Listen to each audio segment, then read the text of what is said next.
Welcome to the Tech Egg. Don't get scrambled. Enjoy the video.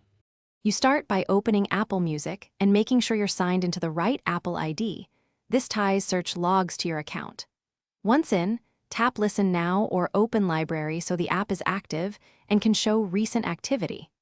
Make sure background app refresh and network access are enabled so the app synchronizes searches with iCloud. If you have multiple devices, pick the one where you did the searches. Results differ across devices. Now move to the search interface to pull up history. You tap Search and immediately focus on the search bar. Beneath it, Apple Music usually lists recent searches or suggestions. Once done, scroll the list and tap any past query to rerun it, which reveals the exact result you previously viewed. If recent isn't visible, type a letter to prompt suggestions tied to your history.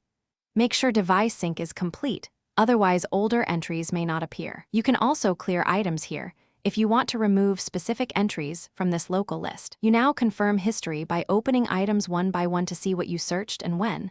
This helps reconstruct your activity. Because Apple Music doesn't provide a built-in export, use screenshots or a quick screen recording to save the list if you need a record. If searches are missing, make sure iCloud Music Library is on, update the app, and try signing out and back in to force sync. That usually restores history. If problems persist, restart the device and check network settings before retrying. Thanks for watching. Consider subscribing if I helped unscramble your problems.